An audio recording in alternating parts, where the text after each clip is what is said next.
Channel banking सारथी। So guys, आज की इस वीडियो में हम डिस्कस करने वाले हैं 8 अप्रैल का द वोकैब जिसमें हम कवर करेंगे आज की बहुत ही इंपॉर्टेंट वोकैबलरीज। तो चलिए बिना किसी देरी के वीडियो को स्टार्ट करते हैं। आज का सबसे पहला वर्ड है अलाई। अलाई क्या होता है? ये एक वर्ब है जिसका मतलब होता है diminish or put to rest fear, suspicion और वरी।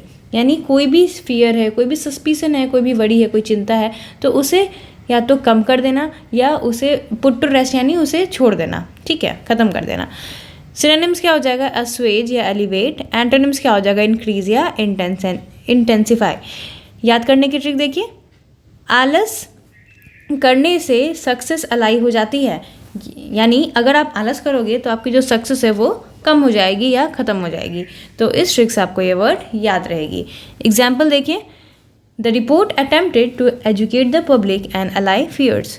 यानी जो रिपोर्ट थी उससे क्या हुआ, लोग पब्लिक एजुकेट हुए। उनका रिपोर्ट का ये अटेम्प्ट था कि लोग इससे एजुकेट हों और फियर्स उनके अलाई हो जाए, यानी कि फियर कम हो जाए और या ख़त्म हो जाए, ठीक है। तो यहाँ पे हमने देखा कि इस वर्ड को हम सेंटेंस में कैसे यूज़ कर सकते हैं। मूव करते हैं हम नेक्स्ट वर्ड पे। नेक्स्ट वर्ड है डिमार्केट। डिमार्केट क्या होता है? ये एक वर्ब है जिसका मतलब होता है to show the limits of something. यानी किसी भी चीज़ का लिमिट को दिखाना क्या कहलाता है? डिमार्केट कहलाता है। सिनोनिम्स क्या हो जाएगा? डिलिमिट या डिलिनिएट। याद करने की ट्रिक देखिए, मार्केट में शॉपिंग करते वक्त हमें खर्च को डिमार्केट करना चाहिए।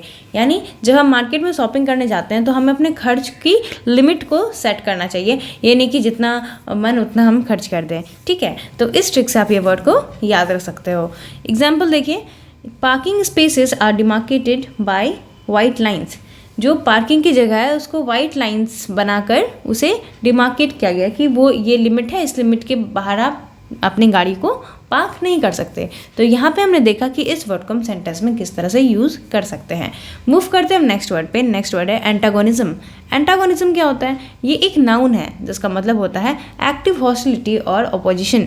यानी जहाँ कहीं बहुत ज़्यादा हिंसक चीज़ें बढ़ जाती हैं, ओपोजिशन हो रही है, उसे हम कहते हैं एंटागोनिज्म, ठीक है। सिनोनिम्स क्या हो जाएगा? हॉस्टिलिटी या एनिमस। एंटोनिम्स क्या हो जाएगा? रैपोर्ट या फ्रेंडशिप। याद करने की ट्रिक देखिए, टेररिज्म से एंटागोनिज्म बढ़ गई है कंट्री में।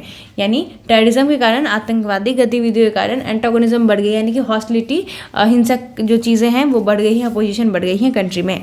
एग्जाम्पल देखिए, the new rules will create a lot of antagonism. जो नए रूल्स हैं वो बहुत सारा एंटागोनिज्म क्रिएट कर सकते हैं, यानी कि अपोजिशन क्रिएट कर सकते हैं, हॉस्टिलिटी क्रिएट कर सकते हैं न्यू रूल्स की वजह से।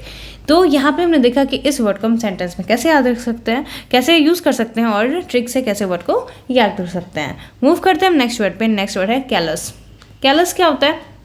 ये एक एडजेक्टिव है जिसका मतलब होता है शोइंग और having an insensitive and cruel disregard for others. यानी जब आप किसी के प्रति इनसेंसिटिव आपका बिहेवियर हो, यानी कि आपको उसकी ज़रा भी फिक्र ना हो, आप ज़रा भी सेंसिटिव ना हो उनको लेकर, या दूसरे के प्रति जब आप क्रूअल बिहेवियर रखते हो, क्रूअल डिसरिगार्ड रखते हो, उसे हम कहते हैं कैलस। सिनोनिम्स क्या हो जाएगा? ब्रूटल या रूथलेस। एंटोनिम्स क्या हो जाएगा? काइंड या कंपेंशनेट। याद करने की ट्रिक देखिए, पुराने ज़माने में क्रिमिनल्स को पनिश करते वक्त किंग कैलोस हो जाते थे, यानी कि बहुत ज़्यादा हिंसक हो जाते थे, क्रूअल हो जाते थे, उन्हें बिल्कुल भी दया नहीं रहती थी। तो पुराने ज़माने में क्रिमिनल्स को पनिश करते वक्त किंग क्या हो जाते थे? कैलोस हो जाते थे। क्रिमिनल्स और कैलोस ऐसे आप रिलेट करके याद रख सकते हो, ठीक है। क्रिमिनल्स यहाँ एम होगा, ओके। एग्जाम्पल देखिए, he is callous about the safety of his workers. वो क्या है? अपने वर्कर्स की सेफ्टी को लेकर कैलियस है, यानी कि उसे बिल्कुल भी फिक्र नहीं है अपने वर्कर्स की, उसकी सेफ्टी को लेकर उसे कोई भी फिक्र नहीं है, वो बहुत ही क्रूअल है उनके प्रति। तो यहाँ पे हमने देखा कि इस वर्ड को हम सेंटेंस में कैसे यूज़ कर सकते हैं। मूव करते हैं हम नेक्स्ट वर्ड पे। नेक्स्ट वर्ड है रिसॉर्ट टू। रिसॉर्ट टू क्या है? ये एक फ्रेजल वर्ब है जिसका मतलब होता है to do or use something specially because no other choices are possible. यानी आप किसी भी चीज़ को कर रहे हो, किसी भी चीज़ को इस्तेमाल कर रहे हो, क्यों? क्योंकि आपके पास कोई और चॉइसेस पॉसिबल नहीं है, इसलिए आपकी मजबूरी है कि आप उसी को चूज़ करो या उसी को यूज़ करो, ठीक है। सिनोनिम्स देखिए, इन्फोर्स या इम्प्लीमेंट। याद करने की ट्रिक देखिए, हमें इस रिसॉर्ट समझते हो ना आप लोग, रिसॉर्ट जो रहने की जगह होती है, तो हमें इस रिसॉर्ट को रिसॉर्ट टू करना पड़ा क्योंकि यहाँ कोई और अच्छी रहने की जगह नहीं है। तो हमें इसी रिसॉर्ट में रिसॉर्ट टू करना पड़ा, यानी इसी रिसॉर्ट का हमें यूज़ करना पड़ा क्योंकि यहाँ पे और कोई बेटर ऑप्शंस है ही नहीं। तो यहाँ पे हमने इस ट्रिक से आपको ये वर्ड याद रहेगी। एग्जाम्पल देखिए, we had to resort to another loan from bank. हमें बैंक से अनदर लोन लेना पड़ेगा, हमें लोन लेना पड़ेगा अनदर बैंक से, क्योंकि हमारे पास कोई और ऑप्शन नहीं है, हमें ये काम करना ही पड़ेगा। ठीक है, तो यहाँ पे हमने देखा कि इस वर्ड को हम सेंटेंस में किस तरह से यूज़ करते हैं। अब हम सारे वर्ड्स कंप्लीट कर चुके हैं और उम्मीद करती हूँ आपको सारे के सारे वर्ड्स इंपॉर्टेंट लगे होंगे और आपको ये ट्रिक से वर्ड्स याद करने में मदद मिल रही होगी। और वीडियो अगर अच्छी लगी तो वीडियो को ज़रूर लाइक कर दें और अगर चैनल पर नए हैं चैनल को ज़रूर सब्सक्राइब कर दें। तो मिलते हैं नेक्स्ट वीडियो में, तब तक के लिए thank you, have a nice day.